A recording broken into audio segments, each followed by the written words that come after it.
पाठ 36 पुनः क्यूलिमानी। गांव से यात्रा प्रारंभ करते समय बहुत दुख हो रहा था।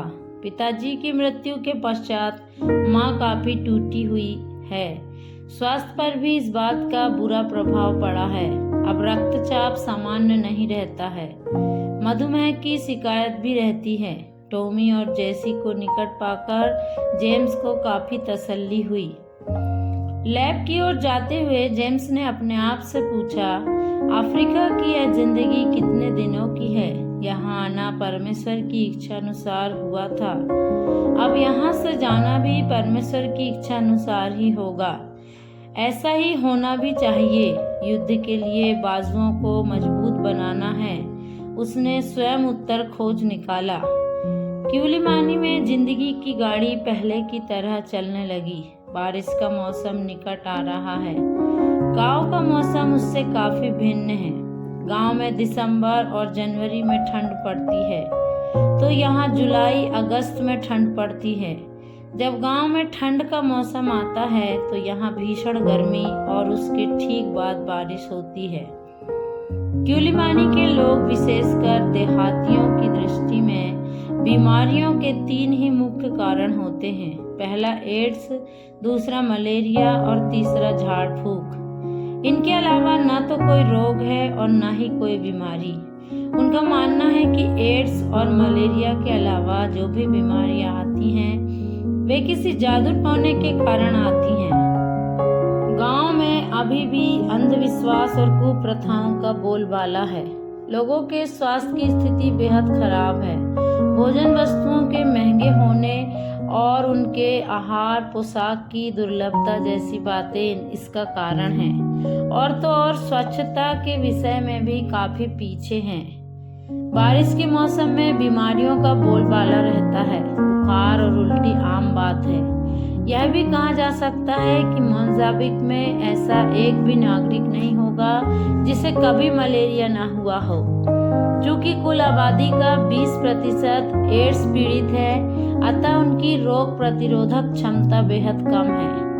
डॉक्टर कार्लोस यहाँ नहीं है। वे सपरिवार अपने गांव गए हैं। उनके लौटने में अभी 2 सप्ताह और शेष हैं। जब फासिला का पता चला कि वह कैथेड्रल के सामने खड़े होकर मूंगफली बेचने वाले बुजुर्ग की बीमारी के कारण उसका हाल चाल पूछने गई है, तो सिडोनियो से पता चला कि वह वहां से नबूतेवा भी जाएगी। दोपहर ढलने पर ही लौटेगी। सुबह ही जेम्स पिछले 1 माह के फाइलों को निपटा दिया। यह जानकर उसने परमेश्वर की स्तुति की कि उसकी अनुपस्थिति में भी सारे कार्य अच्छी तरह संपन्न हुए। यात्रा की थकान अब भी नहीं मिटी थी। 1 कप कॉफी पीने के लिए जेम्स सिडोनियो के साथ कैंटीन पहुंचा। सिडोनियो थोड़ा निराश है। लिब्रा अब उसमें पहले जैसी रुचि नहीं लेती है। इस समय उसकी यारी दोस्ती एमलिस कंपनी के नए मैनेजर के साथ है। यह जानकर जेम्स को अच्छा लगा। उसके धन का अच्छा खासा हिस्सा हड़प कर उस भैंसी ने उसका पीछा छोड़ दिया। जेम्स क्यूलिमानी की स्त्रियों को अच्छी तरह जानता है। उनकी नजर केवल पैसों पर रहती है। पैसों के लिए वे कुछ भी करने को तैयार रहती हैं। सीनियोर कुछ भी हो, वह मुझे पसंद करती है। सिडोनियो की मासूमियत पर जेम्स को उससे सहानुभूति हुई। सिडोनियो, अब तुम लिब्रा को भूल जाओ।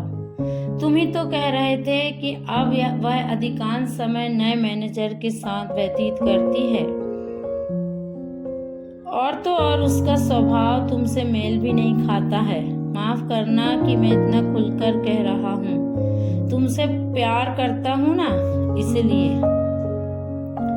सीनियोर अपनी बात पूरी न कर पाने के कारण सिडोनियो कॉफी का कप एक तरफ खिसकाकर सिर झुकाकर बैठा रहा।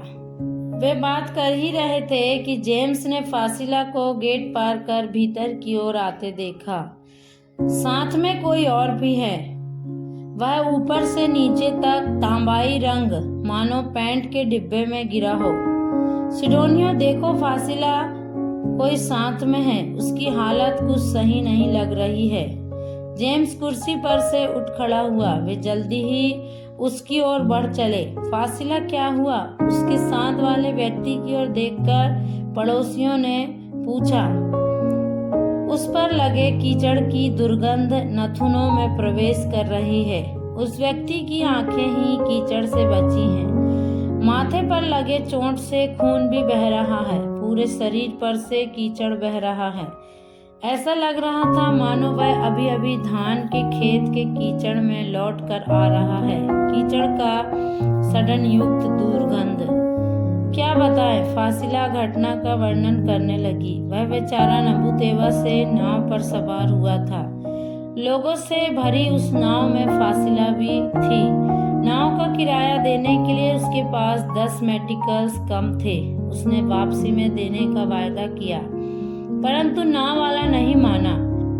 नाव तट छोड़ चुका था, इसलिए उसने कुछ नहीं कहा। क्यूलिमानी की तट के निकट आने पर उसने उसे धक्का दे दिया और वह नदी किनारे कीचड़ में गिर पड़ा। लोगों ने मिलकर उसे खींचकर बाहर निकाला था। इसी दौरान नाव के कोने से टकराकर उसके माथे पर गहरा घाव भी हो गया था। चोटिल होकर असहाय खड़े उस व्यक्ति को फासिला लेकर आई थी। जल्द पिघलने वाला उसका मन उस व्यक्ति को रांबी में छोड़कर आने को तैयार नहीं हुआ। उस व्यक्ति को अपने साथ लेकर सिडोनियो गैराज की ओर गया, जहां अस्पताल के वाहन धोए जाते थे। जेम्स ने सोचा उसके गांव और क्यूलिमानी का कीचड़ और असहायों के प्रति दबंगों द्वारा दी जाने वाली दबंगाई दोनों की स्थानों पर एक जैसी है। पाठ 37। संक्रमण बीमारी। बारिश के मौसम का आगाज हो चुका था। सुबह से लेकर दिन भर बिना रुके बारिश बाहर निकलने की तो बिल्कुल भी इच्छा नहीं होती है।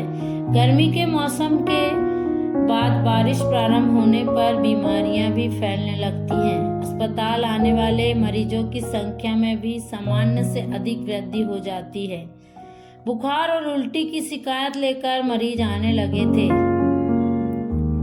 पिछले वर्षों की तुलना में अधिक रोगी आ रहे हैं। आमतौर पर 2-3 दिनों में बीमार डिस्चार्ज लेकर चले जाते हैं, किंतु इस मौसम में न केवल बीमारों को किसी प्रकार की राहत नहीं मिल रही थी, बल्कि बीमारी गंभीर होती जा रही थी। सभी बीमार गंभीर पेट दर्द की भी शिकायत कर रहे थे। डॉक्टर कार्लोस यह देखकर चिंता में पड़ गए कि सामान्य पेट दर्द में दी जाने वाली दवा से उन्हें कोई राहत नहीं मिल रही है। बीमारी के लक्षणों से यह बताना मुश्किल हो रहा है कि कौन सी बीमारी है। बुखार और ठंड लगने के लक्षणों को देखकर पहले लगा कि मलेरिया होगा, किंतु लैब में जांच कराने से पता चला कि मलेरिया नहीं है। कुछ चिकित्सकों ने शंका प्रकट की थी कि स्टाफिलोकोकस जहर का असर होगा, किंतु डॉक्टर कार्लोस ने कहा कि जहर का असर इतने दिनों तक नहीं रहेगा। 2 दिन और बीत गए। 2 रोगियों की मृत्यु हो गई है। डॉक्टरों में हड़कंप मच गया। तीसरे दिन बीमारी और बढ़ गई और 3 रोगियों की मृत्यु हो गई। मृतकों में अधिकतर बोन्स नदी के उस पार के गांव के और क्यूलिमानी में बोन्स के तट पर बसे लोग थे। अस्पताल के सारे वार्ड भर चुके थे। भीतर जगह न होने के कारण अस्पताल परिसर भी रोगियों से भर चुका था। फासिला ने कुछ समय के लिए गांव जाना टाल दिया। वह पूरे समय अस्पताल में ही रहने लगी। वह प्रत्येक बिस्तर के पास पहुंचती, उनकी व्यथा सुनती, उन्हें सांत्वना देती। जिन्हें वस्त्र की आवश्यकता होती उन्हें अपना धन खर्च करके वस्त्र खरीद देती। आवश्यकतामंद लोगों की यथाशक्ति सहायता करती। होठों पर मुस्कान लिए फासिला का आना ही मरीजों के लिए सांत्वना देने वाली बात होती थी। लगातार 16-17 घंटे वह वार्डों में होती। वार्डों की साफ सफाई से लेकर मरीजों को दवा देने तक सारे कार्यों में फासिला हाथ बटाती। अस्पताल के कर्मचारी भी उससे खुश रहते। फासिला ऐसे कार्यों को भी जिम्मेदारी पूर्वक कर लेती थी जो उनके लिए कठिन होता था। माँ मापुटो और मोजाम्बिक स्वास्थ्य विभाग की ओर से जानकारी मांगी गई है। बीमारी का कारण पता कर जानकारी देनी है। डॉक्टर कार्लोस परेशान हुए। हाय हाय, क्या करूं? किसके सहारे अब जीऊंगी? क्यों चले गए? वार्डों में से रह कर उठने वाली दयनीय रुदन ने जेम्स के मन को दुखी कर दिया। मरने वालों के रिश्तेदार रोग आ रहे थे। हर दिन मौतों की संख्या में बढ़ोतरी हो रही है। समय से पहले दोपहर का भोजन लेकर वह दफ्तर पहुंचा। दुखी मन के साथ उसने प्रार्थना किया। इन असहाय लोगों पर परमेश्वर की करुणा बरसने के लिए उसने दिल से प्रार्थना की। कुर्सी पर बैठे बैठे वह झपकी लेने लगा। धीरे धीरे वह सपनों की दुनिया में पहुंच गया। बोन्स नदी में लहरें हिलोरे ले रही हैं। ऊंची उठती लहरों का रंग गहरा हरा था। तट की ओर बढ़ते हरे रंग के लहरों में पीले रंग के वृत्त आकार ले रहे हैं। हरे और पीले रंग के वृत्त धीरे धीरे लैब में बैक्टीरिया की जांच करने में काम आने वाले पात्रों का रूप ले रहे हैं।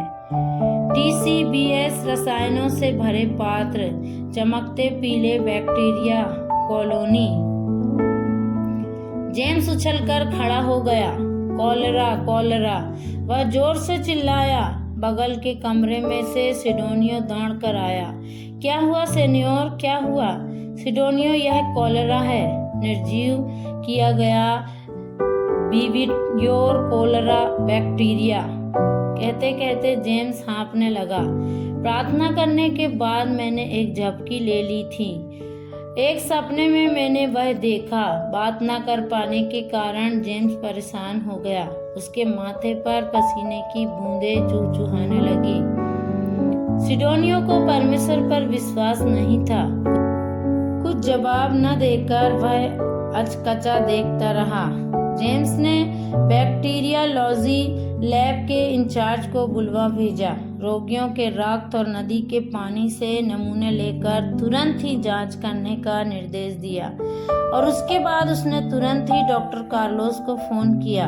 परली और घंटी बज रही थी किंतु कोई फोन उठा नहीं रहा था। जेम्स बाहर निकला। उसके कदम सीधे डॉक्टर क्वार्टर्स की ओर बढ़ चले। डॉक्टर कार्लोस अन्य डॉक्टरों से बातचीत में व्यस्त थे। डॉक्टर कार्लोस, मुझे आपसे कुछ बात करनी है, उनकी बातचीत में विघ्न उत्पन्न करते हुए जेम्स ने कहा। जेम्स के चेहरे पर उतरते चढ़ते भाव देखकर डॉक्टर कार्लोस तुरंत बाहर निकल आए। डॉक्टर, यह कॉलेरा है। क्या? कैसे? कॉलेरा का कुछ लक्षण तो नहीं? कोई लैब रिपोर्ट वगैरह? डॉक्टर कार्लोस की भौहें टेढ़ी हो गईं। नहीं, मैंने एक स्वप्न देखा। नहीं, परमेश्वर ने दिखाया। लैब में जांच चल रही है। डॉक्टर कार्लोस ने गहरी सांस लिया। मिस्टर जेम्स, जल्दबाजी में कुछ मत कहिए। लैब से परिणाम आने दो। परिणाम आने के बाद अगर कोई गंभीर बात हो तो कोई भी समय हो मुझे बता देना। उनकी बातों से ही स्पष्ट था कि जेम्स के सपने पर उन्हें बिल्कुल भी विश्वास नहीं है। वापस चलते हुए जेम्स ने अपने सपने पर जरा सा भी शक नहीं किया। उस दिन शाम को और रात को भी जेम्स दफ्तर में ही थे। लैब में प्रयोग चल रहे हैं। सबसे पहले PCR रिपोर्ट मिला। वेबरा कॉलेरा +VE। मेरे सपने पर मोहर। रिपोर्ट देखकर जेम्स ने गहरी सांस ली। बैक्टीरियोलॉजी लैब से कल्चर रिपोर्ट आ गया। वेबरा कॉलेरा +B। जेम्स लैब पहुंचा। जेम्स ने TCBS के प्लेट को अपने हाथों में लिया। प्लेट में विबियो कॉलेरा के गहरे हरे रंग के ऊपर चमकते पीले रंग की कॉलोनियां, जैसे अपने स्वप्न में देखा था ठीक वैसा ही। हे प्रभु, बोन्स के पानी में कॉलेरा के कीटाणु भर गए हैं। जेम्स के दिल की धड़कन बढ़ गई। जेम्स ने तुरंत ही डॉक्टर कार्लोस के पास रिपोर्ट भिजवा दिया। कुछ देर पश्चात जेम्स के फोन की घंटी बजने लगी। डॉक्टर कार्लोस थे। James thank you. रोगियों में कॉलरा का लक्षण न दिखने पर भी तुमने बीमारी की पहचान की और अब आगे की चिकित्सा आसान हो गई है। तुम्हारे परमेश्वर को भी धन्यवाद कहता हूँ। पाठ 38 लक्ष्य। क्यूलिमानी में कॉलरा फैल रहा है। यह खबर जाम्बिजिया और मोजाम्बिक में जंगल की आग की तरह फैल गई। इस समाचार ने क्यूलिमानी शहर के लोगों में बेचैनी फैला दिया। आमतौर पर ऐसी बीमारियां ग्रामीण इलाकों में अधिक फैलती है, किंतु इस बार इसने शहर को भी गंभीर रूप से अपने चपेट में ले लिया है। शैक्षणिक संस्थाओं में छुट्टी कर दी गई। सरकारी कार्यालयों में अधिक समय तक कामकाज चल रहा है। क्यूलिमानी में पेयजल बोन्स नदी से जाता है। उस जल को शुद्ध करके शहर और समीपस्थ स्थानों में भेजा जाता है। अतः देखो, नदी ही प्रदूषित हो चली है। इस कारण क्यूलिमानी के लोग अधिक बेहाल हो गए हैं। अस्पताल की दशा बहुत ही शोचनीय हो गई है। सभी वार्ड भर चुके थे। न केवल बरामदा बल्कि फाटक के बाहर के पेड़ों के नीचे भी मरीज लेटे हुए थे। बीमारी के कारण भूखमरी भी आई। दवा या भोजन के लिए लोगों के पास धन नहीं था। भोजन के बिना मरीज, अधनंगे बच्चे, मूसलाधार बारिश की ठंड में सुन्न और निश्चल क्यूलिमानिया। कॉलरा अपने प्रचंड रूप में था। कॉलरा के शिथिल किए गए बीमारी की गंभीरता बढ़ा रहे थे। अब बीमारों को दस्त भी प्रारंभ हो गया है। मरने वालों की संख्या 50 पार कर चुकी है। शहर की भी सभी सामाजिक संस्थाएं अपनी यथाशक्ति परिश्रम कर रही हैं। World vision, heifer international, save the children, मसीही कलीसियाएं, मुस्लिम संस्थाएं सभी कार्यरत हैं। फिर भी काफी नहीं हो रहा है। जेम्स भी पूरी तरह भयभीत है। वह केवल मिनरल वाटर ही पी रहे हैं। गर्म पानी में उबालने के बाद ही बर्तनों का उपयोग कर रहे हैं। हाथ मुंह भी पानी उबाल कर ठंडा करके ही धो रहे हैं। सभी बहुत व्यस्त भी हैं। शनिवार शाम की चाय पिए 2 हफ्ते हो गए हैं। फासिला तो ईद का चांद हो गई है। उसका पूरा समय वार्ड में गुजर रहा है। सीनियर, जब भी आपको समय मिले तो अच्छा होता यदि सिडोनियों के साथ वार्ड में आते। मैं अकेले सब जगह नहीं पहुंच पा रही हूँ। फासिला ने जेम्स को मदद के लिए बुलाया। वह क्या है ना फासिला, लैब में मैं बहुत अधिक व्यस्त हूँ। तुम्हें तो मालूम ही है कि जब भी अस्पताल में अधिक रोगी आते हैं तो लैब में भी काम बढ़ जाता है।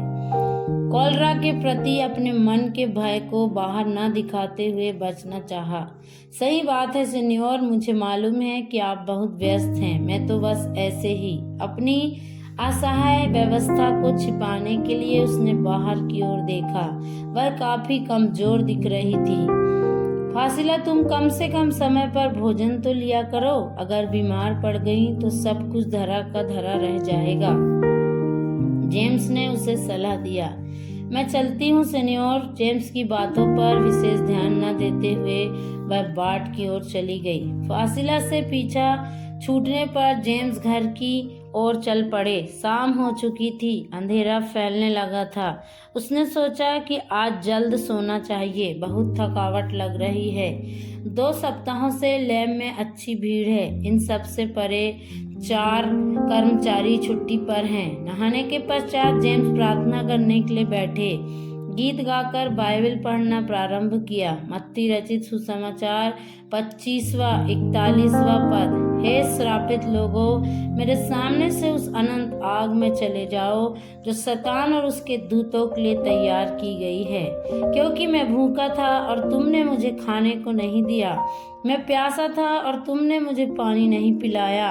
मैं परदेसी था और तुमने मुझे घर में नहीं ठहराया। मैं नंगा था और तुमने मुझे कपड़े नहीं पहनाए। बीमार और बंदी गृह में था और तुमने मेरी सुधि न ली।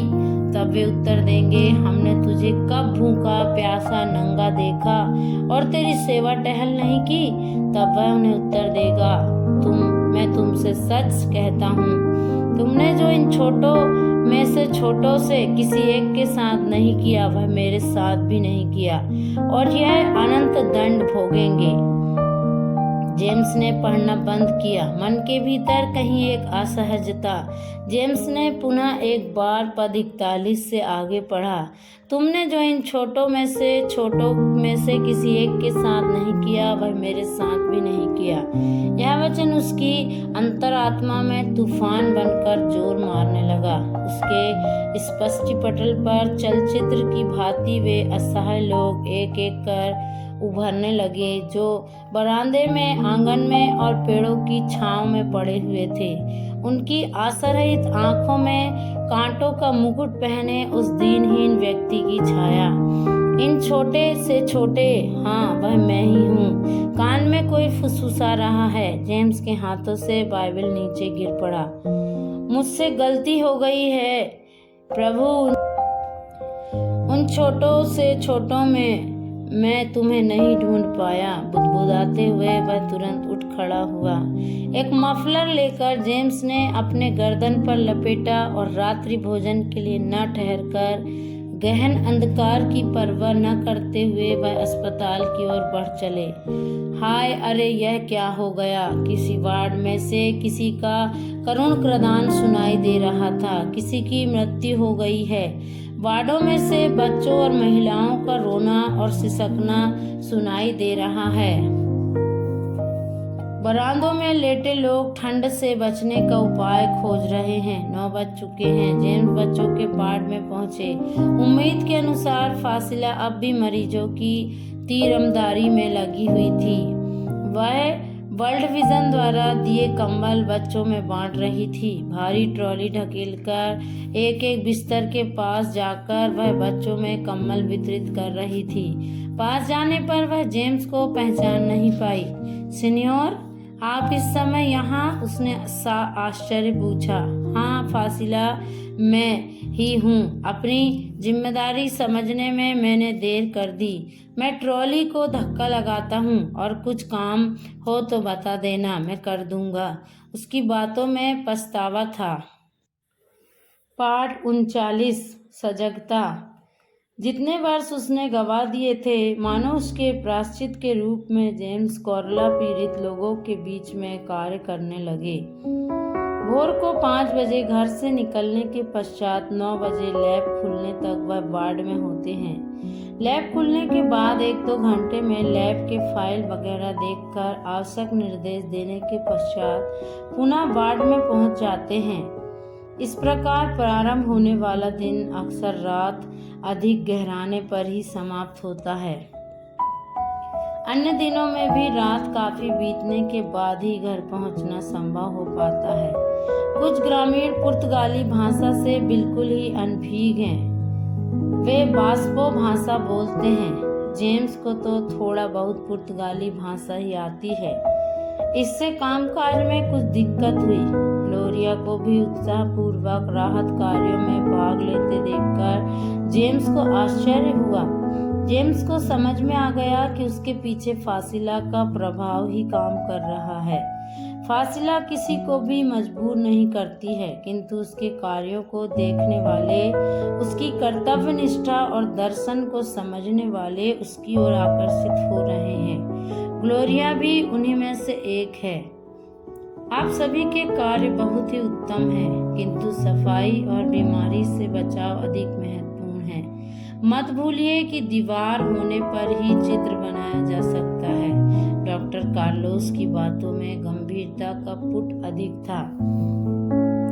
लिब्रा और सिडोनियो का संबंध पूरी तरह टूट गया है। आज लिब्रा का नाम सुनना ही उसको नागवार गुजरता है। सिडोनियो ने लिब्रा के प्रति गुस्सा और मन का दुख हल्का करने का मार्ग उसने वार्ड के कामों में अधिक व्यस्त होने में ढूंढा। बास्को और पुर्तगाली भाषा में सिडोनियो ने कोरोला के बारे में पर्चे लिखकर तैयार किया। पास्टर मोरो द्वारा संचालित छापाखाना में उसे छपवाया। पुनः फासिला गांव में जाने लगी। वार्ड में उसकी सहायता के लिए जेम्स, सिडोनियो, ग्लोरिया आदि सभी के आने से फासिला को कुछ राहत हुई। पर्चे छपे हुए लेकर फासिला गांव-गांव जाकर लोगों को जागरूक करने लगी। मापुटो से स्वास्थ्य मंत्रालय का विशेष दल आया हुआ है। उन्होंने किउलिमानी में तटीय प्रदेशों और गांवों में साफ सफाई के कार्य करना प्रारंभ कर दिया। दक्षिण अफ्रीका से टन भर ब्लीचिंग पाउडर और क्लोरीन आया हुआ है। इस बात ने जेम्स को बहुत ही विचार मग्न कर दिया कि परमेश्वर का विश्वासी न होने पर भी डॉक्टर कार्लोस और उसका परिवार किस प्रकार इस आपातकाल में इतनी तत्परता के साथ कार्य कर रहे हैं। जेम्स ने सोचा कि यदि एक ऐसा व्यक्ति और उनका परिवार दुखियों की सेवा में इतनी तत्परता दिखा सकता है, तो जो परमेश्वर को नहीं जानता तो एक मसीह को कितना अधिक नहीं करना चाहिए, जो विश्वास करता है कि मनुष्य की आत्मा सबसे मूल्यवान है, जो विश्वास करता है कि परमेश्वर दीनों के लिए किए जाने वाला सारा कार्य अपने लिए किया मानता है। डॉक्टर सोनिया अपने विदेशी दौरे को स्थगित करके बीमारों की सेवा कर रही है। वह अस्पताल के कर्मचारी नहीं है। किउलिमानी की स्वास्थ्य सेवा से उसका कोई लेना देना नहीं है, किंतु सहजीवियों के प्रति उनकी दया और करुणा ने उन्हें इस बात के लिए विवश किया। ग्लोरिया उनकी एकमात्र पुत्री है। उन्हें कॉलरा के संभावित खतरों के बारे में सब कुछ पता है। फिर भी जब उसने फासिला के साथ वार्ड दर जाना पसंद किया तो डॉक्टर कार्लोस और फासिला ने उसे मना नहीं किया। उसके हृदय की विशालता सच में प्रशंसनीय थी। यह समर्पण के अलावा और क्या है। डॉक्टर कार्लोस काश की वीआईपी कक्ष खोल देते। 10-20 रोगियों को वहीं लिटाया जा सकता है। जेम्स ने डॉक्टर कार्लोस के सामने अपनी इच्छा प्रकट की। मैं जानता हूँ मिस्टर जेम्स, इस बारे में मैंने सोचा भी था, किंतु किसी समय उच्च अधिकारियों या पार्टी के नेताओं या उनके रिश्तेदार बीमार होकर यहाँ पहुँचने की संभावना है। वीआईपी कक्ष न मिलने की स्थिति में हम सबको ही उत्तर देना पड़ेगा। फिर बड़ा सरदर्द हो जाएगा। अपने सफेद बालों में हाथ फेरते हुए डॉक्टर कार्लोस पुनः विचार मग्न हो गए। कुछ समय पश्चात वह कहने लगे, हम अस्पताल के सभी पर्चियों का उपयोग कर सकते हैं वहाँ जहाँ वाहन खड़ा किया जाता है। मैं तुरंत ही गाड़ियों को बाहर खड़ा करने की हिदायत दे देता हूँ। लगता है कि स्टोर में कुछ पुराने बिस्तर हैं, उन सब को बाहर निकाल लेते हैं। जेम्स, यदि आप जिम्मेदारी लेते हैं तो मैं स्टोर की चाबी दे देता हूँ। उन्होंने जेम्स की ओर देखा। मैं करूँगा डॉक्टर, मैं सब कुछ कर लूँगा, जेम्स ने खुशी से कहा। एक दिन के भीतर जेम्स ने गाड़ियां खड़ी करने की जगह और पुरानी डिस्पेंसरी सबको खाली करा लिया और बीमारों को लिटाने का वार्ड बना दिया। किसी न किसी प्रकार जेम्स ने पेड़ों के नीचे और इधर उधर लेटे हुए कई रोगियों को उसमें लाकर लिटाया। जोरदार बारिश हो रही थी। जब कभी बारिश कम होती तो मच्छर परेशान करने लगते। अब अगर मलेरिया भी सताने लगे तो जेम्स जाकर मंडाल कंपनी के एडवांटो से मिला। कंफूम पेस्ट कंट्रोल कंपनी उनके एक मित्र संचालित करते हैं। जेम्स के निवेदन को मानते हुए एडवार्डो ने अपने मित्र से बात किया। उन्होंने रोज शाम को अस्पताल और उसके पूरे परिसर में मुफ्त दवा छिड़कवाने तथा मच्छर से बचाव की दवा छिड़कने का भरोसा दिलाया। कंफूम कंपनी की भली मनसा के कारण एक और मुसीबत टल गई थी। जेम्स ने अपने गांव की कलीसिया को समाचार दिया। कलीसिया के विश्वासियों ने उपवास के साथ किउलिमानी के लिए प्रार्थना करना प्रारंभ किया। मोजाम्बिक की सभी कलीसियाओं में शाम के समय विशेष प्रार्थनाएं प्रारंभ की गई। अनेक असहाय और निर्धन रोगियों की चंगाई के लिए प्रार्थना का धुआं ऊपर की ओर उठने लगा। Praise the Lord. प्रभु आप सबको आशीष दे।